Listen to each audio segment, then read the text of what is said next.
Hai guys, semoga sehat selalu ya. Setelah lebaran pastinya kita dalam suasana baru yang lebih happy karena kita habis ketemu keluarga. Jadi jangan sampai kita ini bermasalah, bertengkar, terus malah kita ribut, kita galau nih seperti dalam video ini ya. Jadi kita sekarang ingin bicara mengenai filsafat stoik ya, atau filosofi teras. Filosofi teras ini berasal dari Yunani kurang lebih 3000 abad sebelum Masehi. Diperkenalkan oleh seseorang saudagar kaya raya ya, pedagang kaya raya yang bernama Zeno.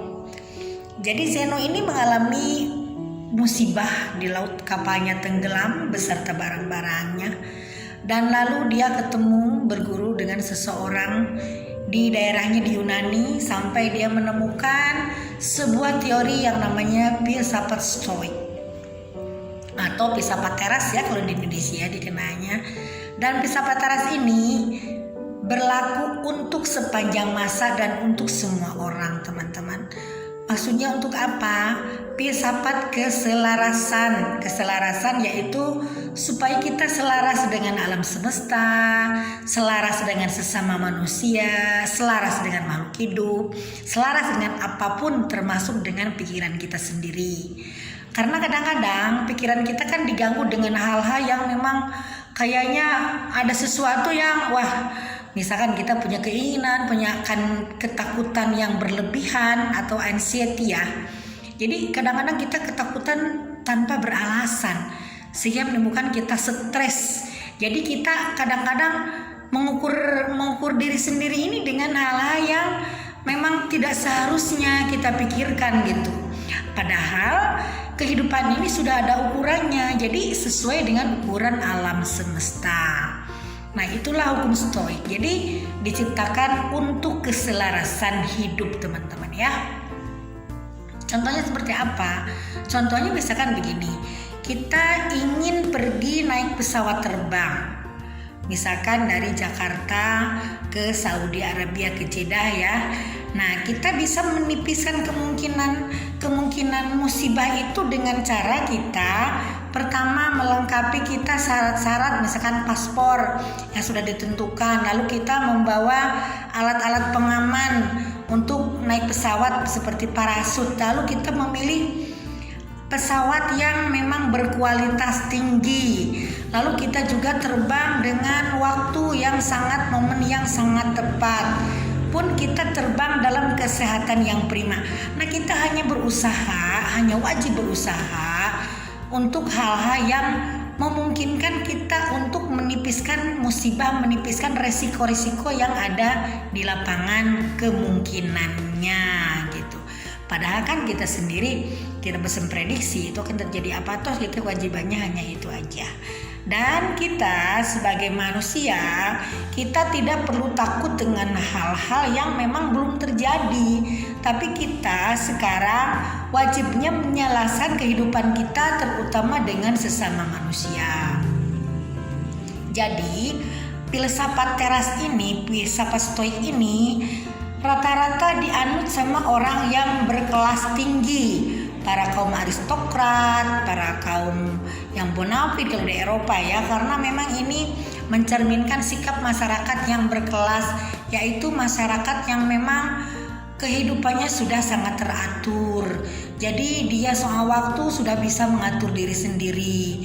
Jadi dalam soal keuangan mereka sudah bisa punya sumber keuangan yang memadai, karena mereka ini sudah benar-benar hidup dengan sistem yang benar-benar mengatur dirinya berdasarkan hukum-hukum alam semesta.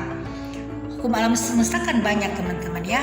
Ada hukum kausalitas atau hukum sebab akibat. Kalau kita baik sama orang lain, tentunya alam semesta pun akan baik juga sama kita. Contohnya itu ya. Lalu ada hukum law of attraction atau hukum tarik menarik yang sering saya utarakan di sini di video-video saya. Lalu ada juga hukum gravitasi, yaitu hukum gravitasi ini tidak bisa ditolak, teman-teman ya. Karena hukum gravitasi ini hukum yang sudah ditentukan oleh alam semesta, karena ada gravitasi bumi, daya tarik bumi yang menyebabkan kita menempel di sini di kulit bumi ya. Coba teman-teman bayangkan, kalau tidak ada hukum gravitasi, kita bagaimana hidup menapak di bumi, melayang-layang kayak layangan kayak layangan putus.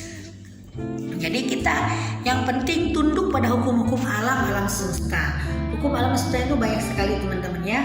Ada dikelompokkan 12 kelompok. Nah, nanti akan kita ulas pada video berikutnya karena terlalu panjang.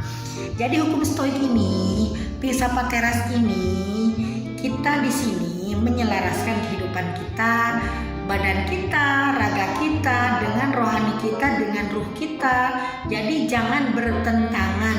Jadi kita berusaha sebaik-baiknya menjadi diri kita sendiri, menjadi manusia yang benar-benar bertakwa pada Tuhan Yang Maha Esa. Jadi ini selaras dengan semua agama di dunia hukum stoik ini. Kenapa?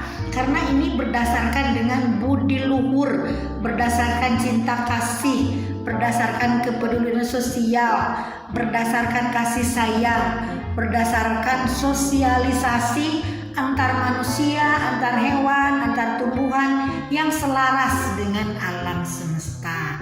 Jadi ini hukum stoik ini sudah sesuai dengan semua agama, sudah sesuai dengan semua hukum filsafat, sudah sesuai dengan hukum-hukum alam semesta. Jadi hukum filsafat ini, filsafat stoik atau filsafat teras ini tidak bertentangan dengan apapun di dunia ini teman-teman. Makanya ini teman-teman bisa belajar tentang filsafat teras ini dari banyak pakar ya, terutama dari luar negeri, dari filsuf-filsuf Yunani ya. Ada banyak buku-buku yang masih dalam bahasa Inggris tentunya, tapi di Indonesia di Gramedia sudah ada buku mengenai filsafat teras, mengenai filsafat dari stoikisme ya, sudah ada. Jadi teman-teman bisa carinya di toko buku yang besar ya di Gramedia ya. Karena di kita sendiri belum banyak yang mengulas tentang hukum stoik. Paling ini bagus sekali teman-teman ya. Tapi teman-teman tidak usah pesimis karena hukum ini pun bisa dipelajari dengan kehidupan sehari-hari. Yang penting kita selaras dengan alam semesta, jangan bertentangan dalam semesta. Karena hidup ini tentunya mengalir aja terus. Jadi jangan sampai kita melawan kehendak-kehendak alam. Yang penting kita berusaha, berdoa, menyelaraskan semua kehidupan kita, kebaikan kita dengan siapapun di dunia ini. Tentunya kita nanti alam semesta pun akan memberikan imbalan yang serupa untuk kita. Oke, serinya di hari setelah lebaran mungkin segitu dulu. Oke teman-teman, jangan lupa ya, kalau memang video saya bermanfaat bagi teman-teman, juga dirasa bermanfaat bagi rekan-rekan yang lainnya, mohon di share teman-teman ya. Juga mohon like dan subscribe ya, supaya ya nanti saya semangat lagi nih bikin video yang banyak. Saya akan terus belajar dan setelah saya belajar dalam video-video pasti akan saya tuturkan juga. Oke, sekian dulu, wassalam.